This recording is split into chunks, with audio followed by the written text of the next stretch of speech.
تنوضي صباح تعبانة مرهقة، عظامك كامل يوجعوا فيك، على خاطر أصلا في الليل ما رقدتيش مليح، عندك ديما الأرق والنوم المضطرب، كلش يوجع فيك. لو كان نقولك قادر هذا الشي كامل تبراي منه، لو كان تتخلصي من الجلوتين، واش خاسرة؟ علاش ما تجربيش معايا شهر ورجعي لي الخبر. وقبل ما نبداو الفيديو نصلوا على النبي، نستغفروا. إذا عجبتنا القناة نشتركوا نفعلوا الجرس، لايك، ويلا نبداو. وصفتنا صحية، وفي آخر الفيديو راح نوري لكم الفارينة المستعملة. نحتاج 2 كيسان من الماء الدافئ، ملعقة خميرة خبز خالية من الجلوتين، ملعقة خميرة الحلويات خالية من الجلوتين، يمكن تعويضها بملعقة من بيكربونات الصوديوم. نخلطه جيدا حتى نشوفوا الفقاعات.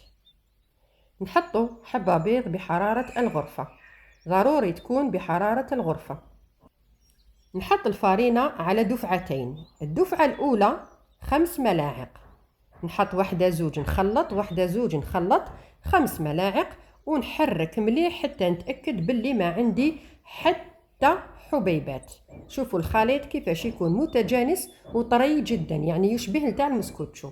نخليه يرتاح نصف ساعة حتى يختمر.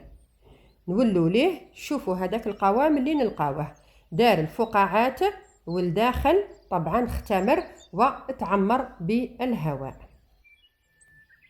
نحركوه بهذه الطريقة من الأسفل للأعلى باش نخرجوا له الخميرة الأولى. نحطوا في هذه المرحلة الملح، نزيدوا ملعقة من زيت الزيتون، يمكن استبدالها بأي نوع زيت صحي آخر مثل زيت جوز الهند أو الزبدة.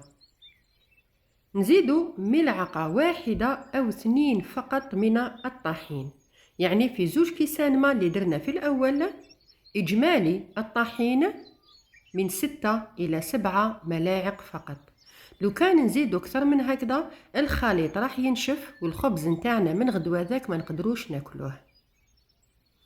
شوفوا الخليط كيفاش يكون طري جدا، يعني تقريبا زايد شوية فقط على خليط المسكوتشو. ندهنوا المول ديالنا اللي راح نطيبوا فيه، وطبعا نقدروا نطيبوه في صينية مبطنة بورق الطهي. نساويو السطح ديالو بالاستعانة بملعقة من السيليكون اللي نشمخوها بشوية ما تكثروش الماء لأنه راح يخليه يتشقق، حتى أنا وتشقق لي شوية في الأخير.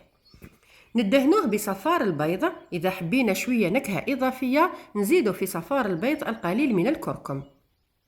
والتزيين اختياري، نقدروا ما نديروا له والو، كيما نقدروا نحطوا له هكذايا بذور اليقطين ولا السانوج، الجلجلان، كيما حبينا. نغطيه ونخليه يختمر كيما الخبز العادي، من بعد نطيبه في الفرن اللي يكون ساخن بالبزاف، يعني اعلى درجه، وتسخنيه بحوالي 20 دقيقه من قبل.